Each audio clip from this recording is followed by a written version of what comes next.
আমার অনুরোধ রইল রওজোয়ান, নিজেরে বরবাদ করে দিও না বাপ, নিজেরে শেষ করে দিও না, নষ্ট করে দিও না, কষ্ট পাইবা বাপ। একদিন কবরে তোমার 14 গোষ্ঠীর কেউ থাকবে না, একদিন হাসরের ময়দানে তোমার পাশে কেউ থাকবে না, তুমি শুধুই একা। আল্লাহ তাআলা বলছেন, বান্দা আমি এত বড় কোরআন নাজিল করলাম, তারপরে আর কি বললে তুমি ঈমান আনবে? আর কেমনে বলতাম আমি? নবীজি জিজ্ঞেস করবে, খোদার কসম নবী জিজ্ঞেস করবে, উম্মত 23টা বছর আমি দিন রাত কাঁদছি রে উম্মত, তুই জানোস না উম্মত আমি তোর জন্য কি পরিমাণ কাঁদছিলাম। সারাটা রাত আমি কেঁদেছি, তায়েফের পাথরের আঘাতে আমার পিঠ ছিদ্র ছিদ্র করে ফেলছে, আমি ক্ষুধার কষ্টে পেটে পাথর ভাঙছি, আমার ঘরের চুলায় আগুন জ্বলে নাই,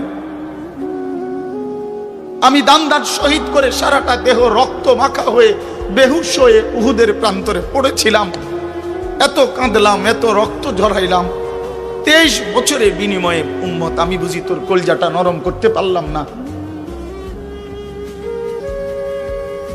কি বলবেন ভাইয়া? এই ছেলেরা বাপ কি বলবা তোমরা? বলো দোস্ত।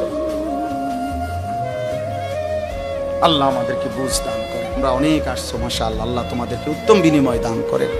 সব ছেলের কাছে বন্ধু, যদি পারি, যদি বলতা, হাত জোর করে বলতাম, সেজদা দিও, তুমি নামাজ পড়ো, নিজেরে নষ্ট করো না, নিজের আখলাক, নিজের চরিত্র, নিজের জিন্দেগির কদর করো ভাই, নামাজ পড়ো, নিজেরে ভালো রাখো, অশ্লীলতা, বেহায়াপনা, নোংরা ছবি, নর্তকীর নাচ, জিনা, ব্যভিচারের দৃশ্য দেখো না ভাই, দেখো না। একটা নারী দরকার, মনের মধ্যে নারীর প্রতি আকর্ষণ, সেটা আল্লাহ তাআলা পূরণের ব্যবস্থা রাখছেন ভাই। বিবাহের হালাল ব্যবস্থা আল্লাহ রাখছেন, মানুষের প্রত্যেক চাহিদা পূরণের জন্য যিনি চাহিদা দিয়েছেন তিনি পূরণেরও ব্যবস্থা রাখছেন, ঠিক কি না বলেন? ক্ষুধার চাহিদা আল্লাহ দিছেন, তো আল্লাহ তাআলা রিজিকও তো দিছেন।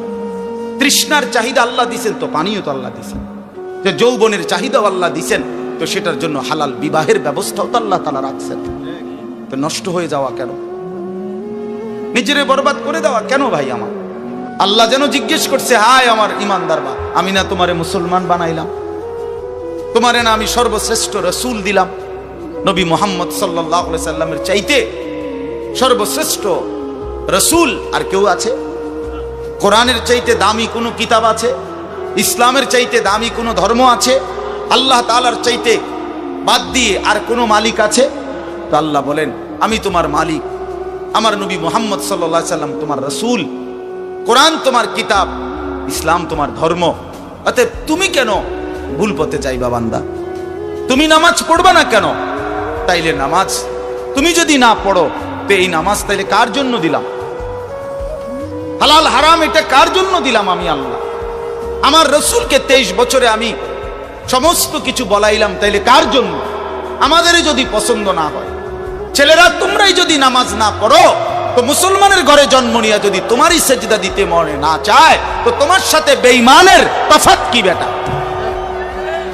এই অপদার্থ যারা সেজদা দাও না, নামাজ পড়ো না, তুমি জানো মিয়া, যেই কপাল সেজদা দেয় না, হয়তো মানুষের বাচ্চা না, সমস্ত বেনামাজি এ তো হাইওয়ান, এ তো চতুষ্পদ জন্তু, এ তো চতুষ্পদ জন্তু বাবা। যে কপালে সেজদা নাই সে শয়তান, যে কপালে সেজদা নাই সে ইবলিস, যে কপালে সেজদা নাই সে মালউন, আল্লাহ তাআলার পক্ষ থেকে অভিশপ্ত। কোরআন শরীফে আছে। ইবলিসকে কেন ইবলিস বলে? সেজদা দেয় নাই। শয়তানকে কেন শয়তান বলল? আগে কি তারে শয়তান কইতো? সেজদা দেয় নাই, তো এখন থেকে শয়তান। সেজদা দেয় নাই, এখন থেকে ইবলিস। সেজদা দেয় নাই, এখন থেকে রজিম, অভিশপ্ত।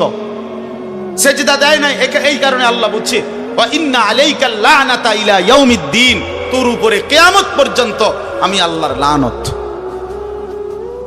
কি নিয়ে আসব? কি বলো ভাই? এত লানত নিয়া, আল্লাহর এত অভিশাপ নিয়া দুনিয়ায় চলবে কেমনে? আখিরাত চলবে কেমনে? জীবন মানে শুধু কয়টা ভাত মাছের নাম ভাইয়া? একটু ঘুমাইতে পারলাম, একটু খানা দানা খাইলাম, কয়টা টাকা রোজগার করলাম, যৌন চাহিদা, লজ্জাস্থানের চাহিদা পূরণ করলাম, খালাস, এরই নাম দুনিয়া? এ তো জন্তু জানোয়ারেরও পূরণ হয়।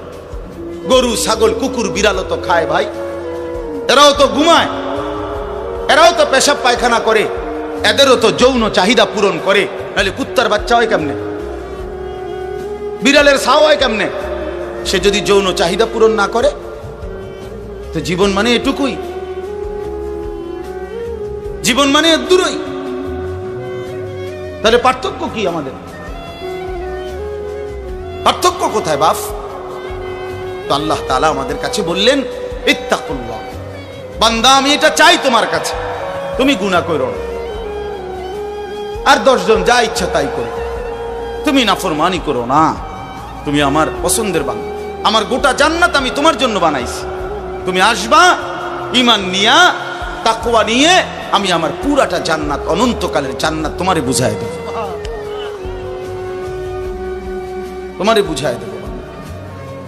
এই জন্য ভাই, দোস্ত আমার, বন্ধু আমার, আমি অনুরোধ, আমার কথা শেষ, আমি এতটুকু কথাই বললাম, গুনাহ ছেড়ে দিন। কেন মিথ্যা বলবেন? কেন নামাজ পড়বেন না? কেন সেজদা দিলেন না বাপ? আল্লাহ তাআলার সাথে এখানে একটা কথা আছে, লাস্টের আয়াত আমি শুনাইতেছি আপনাদের, বড় সাংঘাতিক একটা কথা আল্লাহ তাআলা বলছেন, আপনি শুনেন। তো আল্লাহ তাআলা আমাদের এখানে শুনাইছে, তোমরা যারা যারা আমার মুত্তাকি বান্দা হবা, তোমরা যারা গুনাহ থেকে বেঁচে থাকবা, নেক আমলে অভ্যস্ত থাকবা, আমার ওয়াদা, ইন্নাল মুত্তাকিনা ফি যিলালিন ওয়া উয়ুন, আমি আল্লাহ তাআলা আমার সমস্ত মুত্তাকি বান্দাকে জান্নাতের ছায়াতেই রাখবো। উয়ুন, জান্নাতের নহর, দুধের নহর, মধুর নহর, মদের নহর, পানির নহর, 4টি নহর বেষ্টিত জান্নাতের মধ্যেই আমি তাকে 24 ঘন্টা থাকতে দেব। ও ফাওয়াকিহা মিম্মা ইয়াশতাহুন, আল্লাহ তাআলা বলেন, এবং আমি আমার মুত্তাকি বান্দাকে তার চাহিদা মতো সমস্ত ফল ফলাদি, খাদ্য আহার্য আমি তাকে জান্নাতে দান করব। কুলু ওয়াশরাবু হানিআম বিমা কুনতুম তা'মালুন, আল্লাহ তাআলা জান্নাতি বান্দাকে পুরা জান্নাত দেখাইয়া, কোটি কোটি নাজ ও নিয়ামত দেখাইয়া আল্লাহ বলবেন, বান্দা আরামসে নিশ্চিন্তে তুমি এই জান্নাতের যা মন চায় খাও, পান করো, বিমা কুনতুম তা'মালুন, তোমার সারা জিন্দেগীর আমলের বিনিময়, ওই যে কষ্ট করে নামাজ পড়েছো, রোজা রেখেছো, সেজদা দিয়েছো, তাহাজ্জুদ পড়েছো, দান সাদকা করেছো, হজ করেছো, গুনাহ থেকে বেঁচে থাকছো, বিন নারী দেখো নাই, জিনা ব্যভিচারে যাও নাই, মদ জুয়ার আড্ডায় যাও নাই, সুদের টাকা খাও নাই, হারামের টাকা রোজগার করো নাই, বেপর্দা চলো নাই, আল্লাহ বলে বিনিময়ে আজ তোমার সমস্ত আমলের বিনিময়ে আমি আল্লাহ পুরা জান্নাত খুলে দিলাম, তোমার যা মন চায় তা আরামসে ভোগ করো। সুবহানাল্লাহ। ইন্না কাযালিকা নাজজিল মুহসিনিন, আল্লাহ বলেন এভাবেই আমি সমস্ত নেককার বান্দাদেরকে বিনিময় দিয়ে থাকি। শুধু তোমারে না, পুরা জান্নাতের সকলকে দেখো আমি আল্লাহ তাআলা ভরপুর নিয়ামত দিয়ে পূর্ণ করে দিয়েছি। আমার ভাই, অতএব আমরা বোকা না। আমাদের মসজিদের ইমাম সাহেবরা 8,000 টাকা 10,000 টাকা ইমামতিতে চাকরি করে, খোদার 30 দিন কষ্ট করে চলে। বোকা এই কারণে না, বোকা না ভাইয়া। আপনারা ভাত মাছ খাইয়া যদি বড় হন, তো মোল্লা মুন্সি ওনারা কি সিরা খাইয়া বড় হয়েছে? তো ও তো বোকা না বাপ। কেমনে সুদে টাকা নিলে, কিস্তিতে টাকা নিলে, কেমনে কি করলে দুনিয়া আরো কামাই করা যায়, এটা না বুঝার কি আছে? বুঝে সবাই, কিন্তু কেউ আখেরাতের ভয়ে ছেড়ে দেয়, কেউ আখেরাতকে ভুলে দুনিয়ার নাফরমানিতে লেগে যায়। এই হলো তফাৎ। বুঝে না এমন না। তো আল্লাহ তাআলা বলেন, এবার দেখেন এই শেষ কথা, ওয়াইলুন ইয়াউমাইদিল লিল মুকাদ্দিবিন, আল্লাহ তাআলা বলেন সমস্ত মিথ্যাবাদী, নাফরমান, পাপী, তাদের জন্য কিয়ামতের দিন অনেক বেশি দুর্ভোগ, লাঞ্ছনা, আযাব। এই কথাইটা একটা জিনিস খেয়াল করেন, ওয়াইলুন ইয়াউমাইদিল লিল মুকাদ্দিবিন, আল্লাহ তাআলা বলেন মিথ্যাবাদীরা, ও আমার নাফরমান বান্দারা, ইয়াউমাইদিন, সেদিন কিয়ামতে তোমাদের জন্য খুব বেশি লাঞ্ছনা, আযাব অপেক্ষা করছে। এই কথাইটা এই সূরাটার মধ্যে মোট 50টা আয়াত। এই 50 আয়াতের মধ্যে 10টা আয়াত এই কথাইটা বারবার কইছে। এক কথা 10 বার বলছে আল্লাহ এই আয়াতে, ওয়াইলুন ইয়াউমাইদিল লিল মুকাদ্দিবিন, ওয়াইলুন ইয়াউমা ইদিল লিল মুকাদ্দিবিন।